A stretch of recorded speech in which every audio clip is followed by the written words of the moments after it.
बिस्मिल्लाहिर्रहमानिर्रहीम। Dear friends, अस्सलाम वालेकुम। फ्रेंड्स, आज के लेक्चर में हम देखेंगे गेटर एंड सेटर मेथड्स को। यानी आप अपनी ऑब्जेक्ट ओरिएंटेशन के अंदर ये गेटर और सेटर मेथड्स यानी फंक्शंस को आप किस तरीके से इस्तेमाल करते हैं और इनका क्या मकसद होता है, ये हम थ्योरेटिकल के साथ साथ हम इसको कोड करके भी देखेंगे और इसकी तमाम चीज़ों को हम यहाँ पे देखते रहेंगे। आइए ज़रा थोड़ी सी बात हो जाए इनकैप्सुलेशन पे। इनकैप्सुलेशन एक्चुअली जब आपके पास कोई सेंसिटिव डाटा होता है और उसको आप छुपा के रखना चाहते हैं और उसको आप दूसरी आउटसाइड द क्लास या किसी और को एक्सेस नहीं देना चाहते, तो आप उसको प्राइवेट एरिया में जाके उनको डिक्लेयर कर देते हैं। यही प्राइवेट एरिया में जाके वेरिएबल्स को डिक्लेयर करना, यही आपकी इनकैप्सुलेशन है। तो अब आप ये चाहते हैं कि हमने जो प्राइवेट एरिया में कोई वेरिएबल डिक्लेयर किया है और उसको हम आउटसाइड द क्लास एक्सेस देना चाहते हैं, तो फिर उसके लिए आप सेटर और गेटर को लगा सकते हैं। ये आपके फंक्शन बेसिकली इसीलिए इस्तेमाल होते हैं कि जब कोई आपका डाटा प्राइवेट एरिया में पड़ा हुआ है और उसको आप आउटसाइड द क्लास एक्सेस करना चाहते हैं, किसी दूसरे को एक्सेस देना चाहते हैं, तो फिर आप इसको इस्तेमाल करते हैं। आइए ज़रा यहाँ देखते हैं ये गेटर और सेटर फंक्शन क्या करते हैं। तो सेटर फंक्शन ये करता है कि इसने वेरिएबल के अंदर वैल्यू को जाके सेट कर देना होता है। यानी आपसे ये आर्गुमेंट लेगा और उस वेरिएबल में जिसको आप कहेंगे उसके अंदर जाके ये वेरिएबल के अंदर वैल्यू को स्टोर कर देगा। और गेटर फंक्शन इसलिए इस्तेमाल किया जाता है कि जो आपने वेरिएबल में वैल्यू स्टोर की है उसको आपने एक्सेस करना है आउटसाइड द क्लास, तो आप फिर उसको एक्सेस करके उस वैल्यू को ले सकते हैं। तो ये आपके फंक्शन या मेथड्स सेटर और गेटर ये इन मकसद के लिए इस्तेमाल किए जाते हैं। आइए ज़रा यहाँ पे हम एक कोड करके देखते हैं और यहाँ पे गेटर और सेटर के हवाले से हम देखते हैं ये किस तरीके से काम करते हैं। मैं यहाँ पे एक एम्प के नाम से एक क्लास क्रिएट कर लेता हूँ और उसके प्राइवेट एरिया में जाके मैं एक सेल के नाम से वेरिएबल डिक्लेयर कर लेता हूँ। इंट टाइप का मैं सेल के नाम से एक वेरिएबल डिक्लेयर कर लेता हूँ। अब यहाँ पब्लिक एरिया में जाके हमने सबसे पहले सेटर को यूज़ करना है कि हम सेटर के फंक्शन को यूज़ करेंगे कि ये हमसे वैल्यू मांगे, यानी हमसे एक पैरामीटर मांगे और वो वैल्यू जो है वो जो हमारे पास सेल के नाम से वेरिएबल पड़ा हुआ है इसमें जाके स्टोर कर दे। तो फ्रेंड्स, इस तरीके से आप इसको लिख सकते हैं। ये हमारा सेटर हो गया और अब हम जाके यहाँ पे गेटर को यूज़ करेंगे। तो गेटर के ज़रिए से चूँकि हम वैल्यू को उठाते हैं, तो लिहाजा ये जो फंक्शन है ये वैल्यू रिटर्न करेगा। कौन सी रिटर्न करेगा? वैल्यू जो हमने सेल के वेरिएबल में स्टोर करके रखी है, ये उस वैल्यू को रिटर्न करेगा।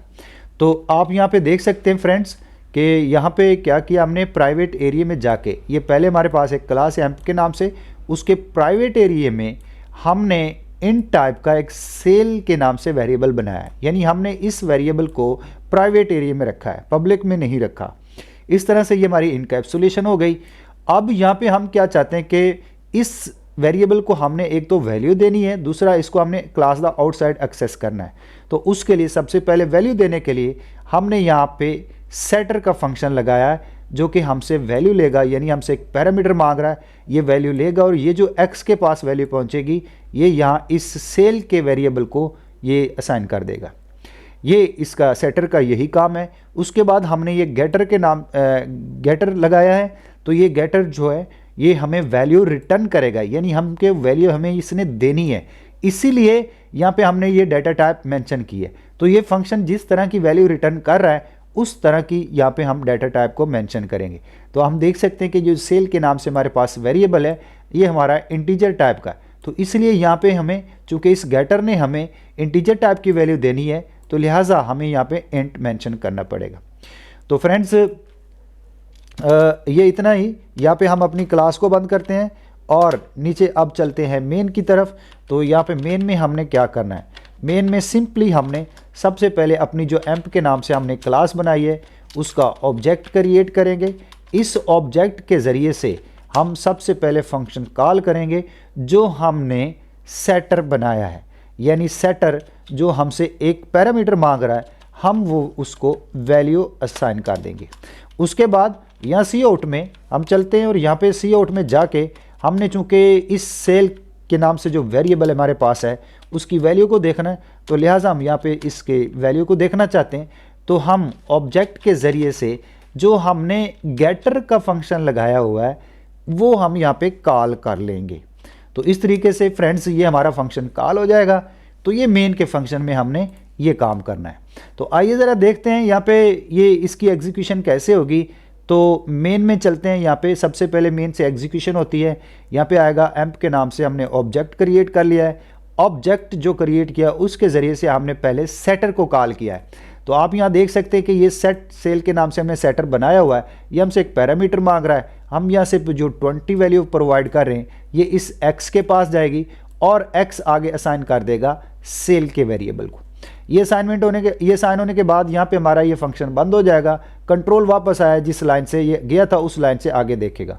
उस लाइन से हमने सी आउट के ऑब्जेक्ट को कॉल किया हुआ है, यानी सी आउट का फंक्शन लगाया और ये हम एक मैसेज ले रहे हैं सेल इज इक्वल टू, ये यहाँ पे मैसेज आ जाएगा। और उसके बाद हमने ऑब्जेक्ट के ज़रिए से जो गेटर हमने बनाया हुआ है उसको हमने कॉल कर लिया है। तो ये गेटर यहाँ पे हमारा फंक्शन कॉल हो रहा है। आप देख सकते हैं यहाँ पे ये गेटर जो है ये हमें एक वैल्यू रिटर्न कर रहा है सेल की, यानी सेल में जो वैल्यू पड़ी थी ये हमें रिटर्न करके यहाँ भेज देगा जहाँ पे हमने इस फंक्शन को कॉल किया है।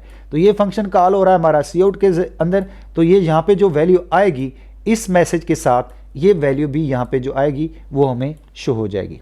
तो स्टूडेंट फ्रेंड्स ये इस तरीके से ये काम करेगा। आइए ज़रा इसको हम सेव करके इसको कंपाइल करके फिर हम इसको देखते हैं क्या इसमें कोई एरर तो नहीं है। तो आप यहाँ पे देख सकते हैं यहाँ पे हमारे पास कोई एरर नहीं आ रहा। अब इसके बाद हम इसको रन करते हैं तो आप यहाँ पे देख सकते हैं कि यहाँ पे हमें लिखा हुआ आ रहा है कि सेल इज इक्वल टू 20, यानी हमें ये मैसेज आ रहा है, साथ उसके ये हमें वैल्यू भी शो हो रही है जो हम उससे शो करवाना चाहते हैं। ये आप देख सकते हैं यहाँ पे लिखा हुआ है सेल इज इक्वल टू, ये वही है जो यहाँ पे हमने लिखा हुआ है सेल इज इक्वल टू, और उसके बाद हमने गेटर का फंक्शन कॉल किया ओबीजे ऑब्जेक्ट के ज़रिए से। तो वो हमें वैल्यू रिटर्न करके यहाँ पे हमें ये वैल्यू दिखा रहा है।